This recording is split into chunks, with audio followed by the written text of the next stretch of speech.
Pension থেকে mileage ভাতা বাদ দেওয়ার সিদ্ধান্ত বাতিলের দাবিতে রাজশাহী সহ সারা দেশে একযোগে ট্রেন চলাচল বন্ধ করে দিয়েছে সর্বস্তরের রানিং স্টাফরা। নর্থ বেঙ্গল ইন্টারন্যাশনাল ইউনিভার্সিটিতে যোগাযোগ ও সাংবাদিকতা অধ্যয়ন বিভাগে অনার্স ও মাস্টার্স প্রোগ্রামে ভর্তি চলছে। যোগাযোগ 01-722-280875।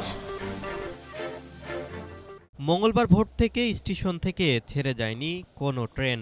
লোকাল, আন্তনগর, মেইল সহ সব ধরনের ট্রেন বন্ধ। বিভিন্ন গন্তব্যে যাওয়ার উদ্দেশ্যে ভোর থেকে শত শত মানুষ অপেক্ষা করছেন। সকালে ট্রেন না পেয়ে স্টেশনে ভাঙচুর করেছে বিক্ষুব্ধ যাত্রীরা। হঠাৎ ট্রেন চলাচল বন্ধে বিপাকে সাধারণ মানুষ ও অফিসগামী যাত্রীরা। রেলের এমন সিদ্ধান্তে ক্ষুব্ধ যাত্রীরা বলেন, রেল কর্তৃপক্ষ আগে থেকেই জানত তাদের এই কর্মসূচির কথা, তাহলে টিকিট ছাড়ল কেন? ট্রেন বন্ধের বিষয়ে কোনো পূর্ব নির্দেশনা না দেওয়ায় ক্ষোভ প্রকাশ করেন যাত্রীরা।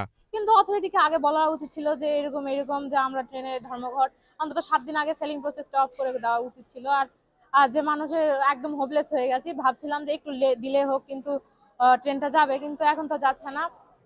আর ঘটনা হলো, তাদের কয়েকটা স্টেপ ফলো করা উচিত ছিল, যে আগে তারা সেলিং প্রসেসটা অফ করে দেওয়া উচিত ছিল।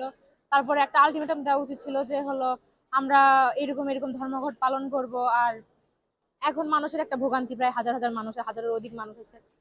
অন্তত আজকের মানুষগুলোর বেশি ভোগান্তি। তারা যদি এই ধর্মঘটটা তুলেও নাই, তো এই 1000 মানুষের তো ভোগান্তিটা তারা নিরসন করতে পারছে না।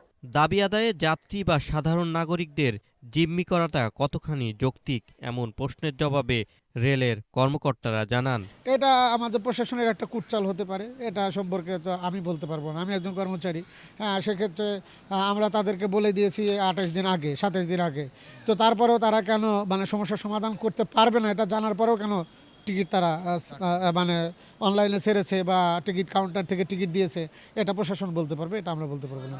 কিন্তু সিদ্ধান্ত মোতাবেক এখন হচ্ছে যে যতক্ষণ পর্যন্ত না এই সমস্যার সমাধান হবে ততক্ষণ পর্যন্ত আন্দোলন চলতে থাকবে।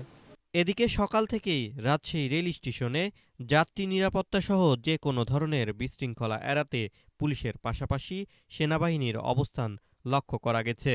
রেল স্টেশন কর্তৃপক্ষ বলছে, যারা অনলাইনে টিকিট কেটেছেন তারা অনলাইনে টিকিট সমূল্যে টাকা ফেরত পাবেন, কোনো প্রকার টাকা কাটা হবে না বলেও উল্লেখ করেন রেল কর্মকর্তারা। আশিকুর রহমান, প্রিয়জন টিভি, রাজশাহী।